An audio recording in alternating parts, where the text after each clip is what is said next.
or PDF.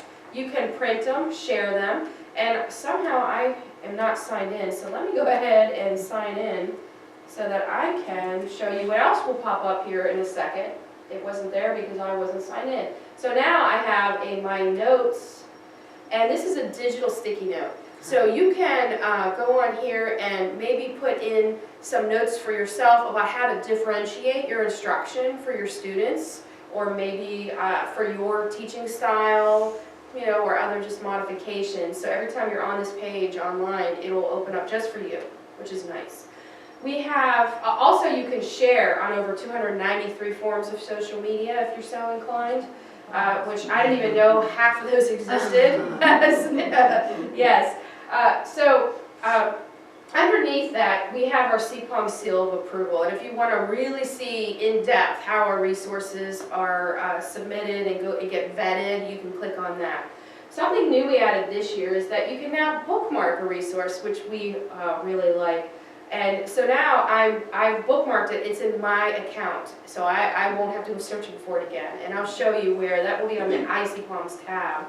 Hopefully we'll get there before 10. I'm going to go ahead and click on the blue Aligned Standards tile, and up to the right it appears. Now all the formative assessments only have one standard, but our lesson plans might have 2, 3, you know, just depends.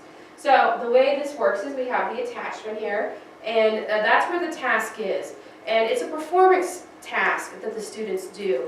And we left them in the document format so that teachers can go in and put the names of their students, the names of, you know, their name, you know, something that's applicable to them. And also they might do a formative assessment, then instruct, and then want to do another formative assessment, the same one. You can change the number so you can modify it according to your needs.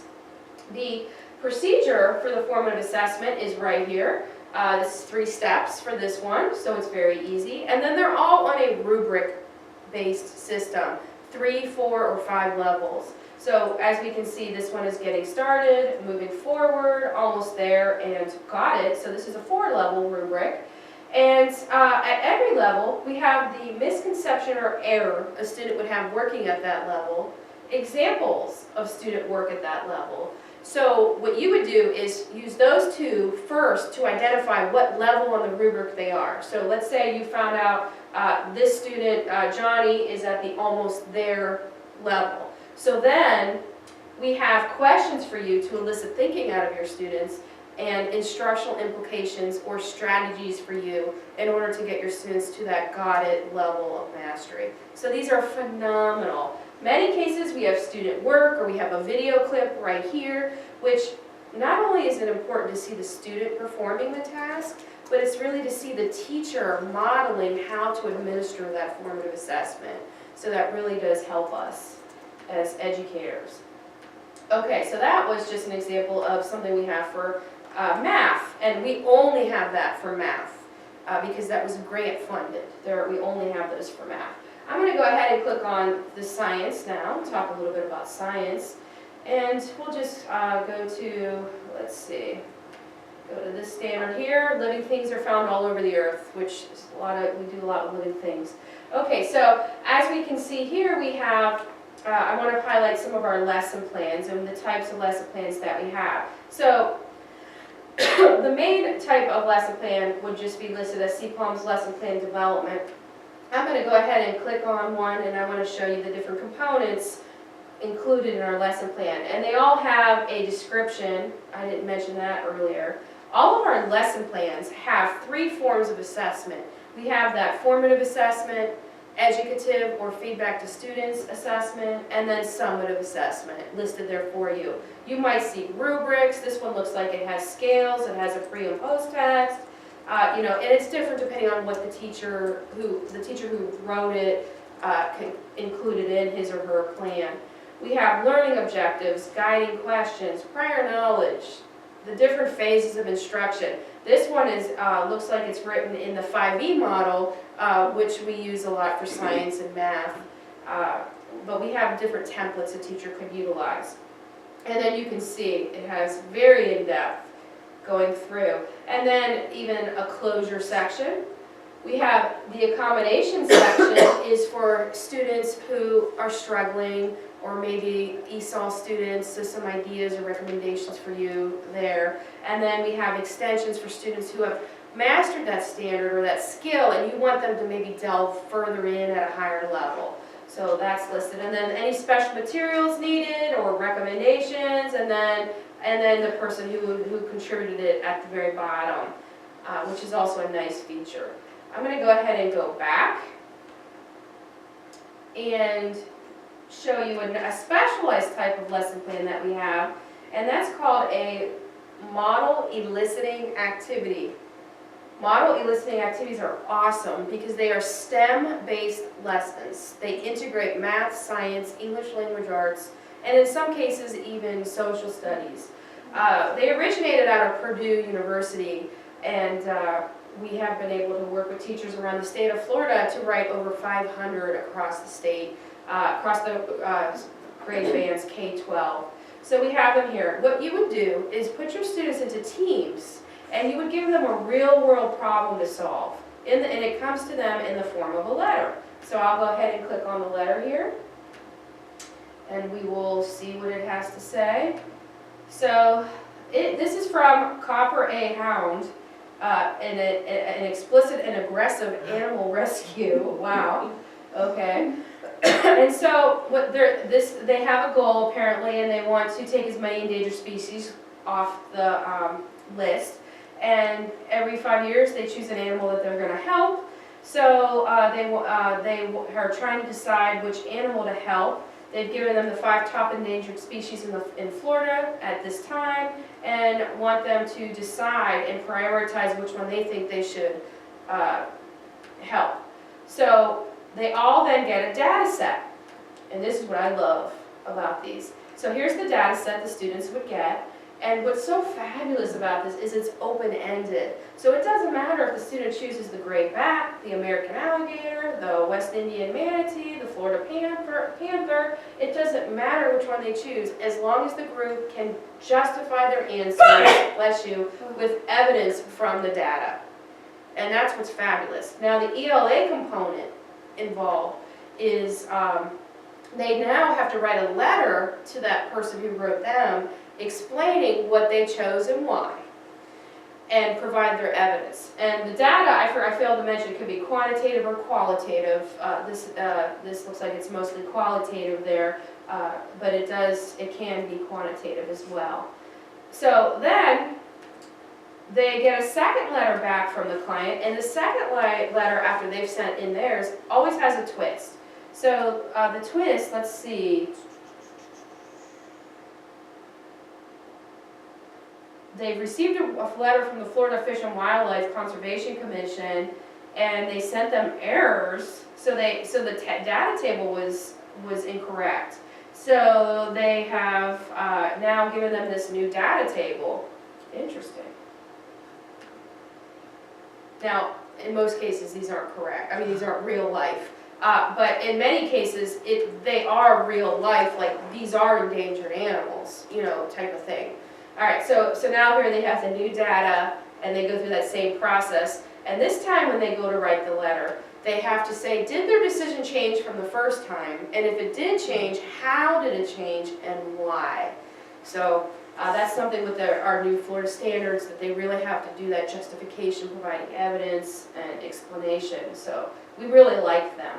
Now, if you want to learn more about that content complexity rating of the standards that I was talking about, like what does and it's based off of Norman L. Webb, and again, like I mentioned earlier, I just want to show you the 4 levels. He has 4 levels as opposed to Bloom. So here you can see his 4 levels. It's basically the same premise, higher level complexity, lower level. But if you clicked on this PDF right here, this would give you definitions for what does a level 1 mean for reading, what does a level 1 mean for math. Very helpful to teachers. So that's certainly something you want to check out. Alright, I'm going to go ahead now and go to course. And this is something that many teachers and elementary teachers aren't familiar with, looking at our courses, because we always, if we were a 6th or 5th grade teacher, we would look at 5th grade standards for math. So we would teach math, our math standards. But now with our standards, we have courses. Courses used to be just, oh, that's a middle school or high school thing. But no, they're elementary as well. So you need to be aware of it. So I can click on pre-K to 12 courses, and I'm going to click pre-K to 5. And we'll just do language arts as an example, because this is the one that really shocks teachers. So I'll go ahead, let's do grade 5. I'm going to do grade 5 language arts. You can choose whichever one. And so most courses were revised this summer by the DOE, and I can tell that this is the correct version because it says 2014 and beyond. And as I scroll down here, I see the version description, the general notes, ready to go, and my standards are right here. So I can click on the 59 course standards, and the very first set of standards I see are HE standards for language arts, which is health. So a lot of teachers are like, what is HE? Health, those are health standards, so they don't realize that they're responsible during language arts time to teach these standards. And then as I scroll down, you will see that also as part of this course, there are some science standards and social studies standards. So for primary teachers, they already integrate, do thematic units, and do that cross-curricular instruction, because we know that that's best practice.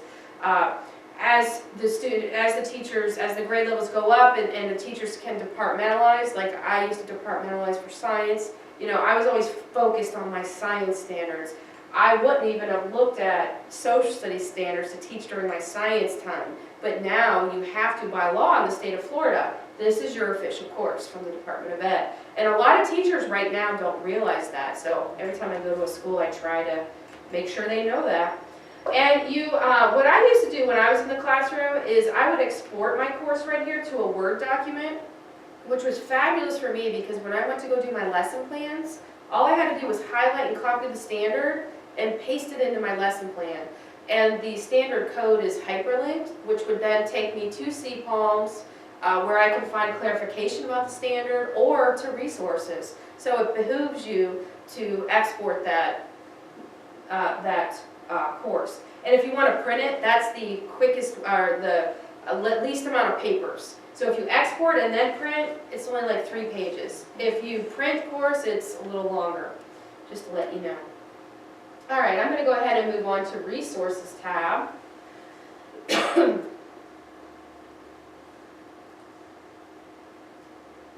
it looks like it's just a little sluggish. There we go. So on the Resources tab, did you guys have any questions? I know I'm going so fast. Oh, no, you're Oh, good. okay. It was sluggish. Oh, okay. If you have any questions, interrupt, please. I'm trying to condense 2 hours into one. All right, so here we have on the purple banner here, if you want to learn more about those formative assessments for math and the research behind them and what we did, you can click on that link. Now this next link over is to our Perspective STEM videos, which really was a grade 6 through 12 grant. However, we do have some videos that are for elementary. The only way to access those videos is to go directly to that page. Every other type of resource on our site pulls up by standard, but the videos right now do not. And I'm not going to go to that for sake of time, but they're about 5 minutes in length, and the goal of this grant is to have 3 videos from each one of our 3 perspectives, an expert, a teacher, and a professional enthusiast for every one of our math and science standards, which is fabulous. And the intention of the videos, some are for teachers to help build content knowledge or for just for instructional purposes. Some are for students, and then some are for both. So you can watch them, and there's a handful only for elementary. Although in Brevard, or I don't know if you teach in Brevard, I know you're here in Osceola, we go K-6 at the elementary level. So if you were in Brevard and taught 6th grade, you would then be able to use a lot of the videos. But there are some for elementary, and they are fabulous, fabulous. So the next link over is a link to information about those model eliciting activities, those STEM-based lessons. So if you want to learn more about that. Also, we have a link to lesson study, and I'm not going to click on that, but lesson study is a fabulous, fabulous way for us to improve our craft and to really look at lessons and creating them. And we have tutorial videos on how to do it all on there, and everything's there for you. So if you want to look at that on your own, you can. We do have another type of resource called a text complexity resource. And again, this is another one that was K-12, but I will show you. We do have 27 for 4th and 5th grade, and 3 for 2nd and 3rd. And you can find that when you went by standard, and remember the different types of resources came up, like virtual manipulative, lesson plan, formative assessment. One of the tiles, if it has it, would say text resource. So that's another way you can find it if you want to go by standard, which I'm trying to show you standards-driven instruction. However, I just want to show you real fast. What we did was we hired some science teachers to find nonfiction articles that align directly to their science standards. The actual article is on the View site here. And we partnered them up with an ELA specialist, and they helped them do a text complexity analysis. And as a part of a text complexity analysis, there are 3 parts. One is qualitative measures. The second one is quantitative measures, which is lexiling. So I knew lexiling. That's the one thing I did know as a science person. And then considerations for reader and task, which do include